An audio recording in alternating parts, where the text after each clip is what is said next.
In other news, there's more trouble for Falah University. This is a CNN News 18 exclusive. A major fraud has come to light in the Falah case.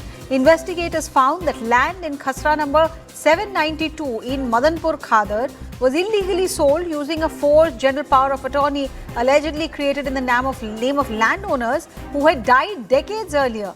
Now, despite their death between 72 and 98, these individuals are shown as having signed a GPA, which is a general power of attorney, in the year 2004 in favor of one Vinod Kumar. Using this fake document, that's what agencies have found out, a sale deed was later registered in 2013, transferring the land to the Tarbiya Education Foundation of Jawad Ahmad Siddiqui for 75 lakh.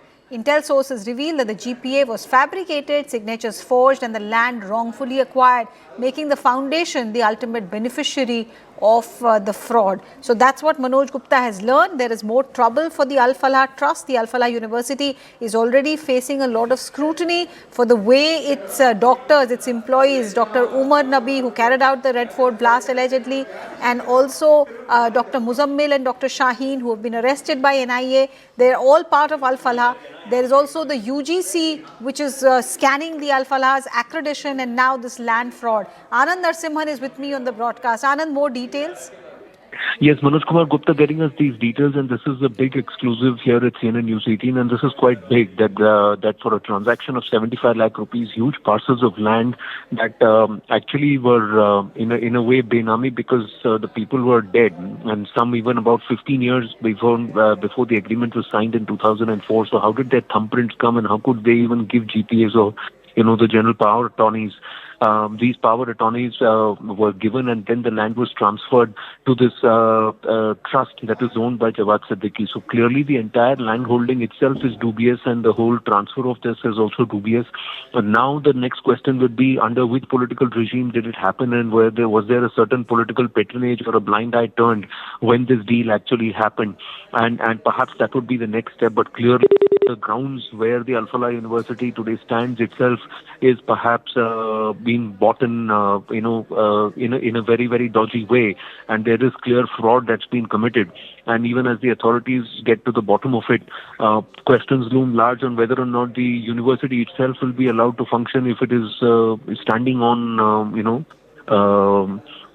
illegal land or illegal purchase or land that's been acquired via fraud. Okay. Anand, thank you for that. Former DGP of Uttar Pradesh, Mr. Vikram Singh, is also with us on the broadcast. Mr. Singh, already, like I told our viewers, Falah, the way it was hiring its doctors, Umar and Muzammil and Shaheen, are under scanner. Its accreditation under UGC norms is under scanner. Now it appears that land on which the university has built too is dodgy. So everything about that university now seems, controversial, problematic. You are seeing just the tip of the iceberg, and I must compliment you and your channel for uncovering the very, very absolutely shameful and disgraceful conduct on the part of the promoters who happen to be serial offenders.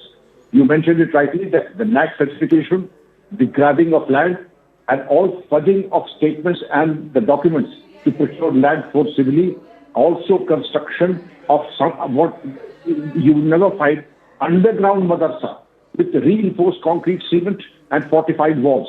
I think it is an edifice of shame and crime and criminality. The NIA has its hand full in investigating the promoters for what they have done.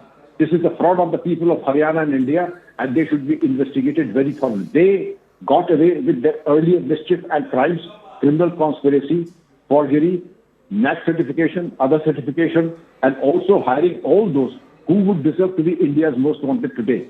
But sir, yet, I would feel that they had a long run. It's time that they are accounted for and taken to task.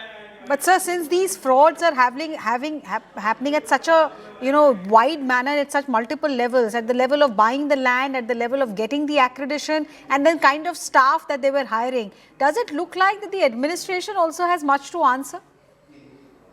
You're very right. I must compliment you. Yes, very correct conclusions and this will be the conclusion of every skillful investigator, that there is more to it than what meets the eye. The people who look the other way, perhaps they are either corrupt and incompetent or both. Otherwise, there is no legal explanation why such a thing could possibly happen, that they allowed grass to grow underneath their feet. You were absolutely right. The local officials and those officials who were complicit and look the other way need to be taken to task and sent to jail along with the promoter, that is Jawad Siddiqui. Right. Thank you.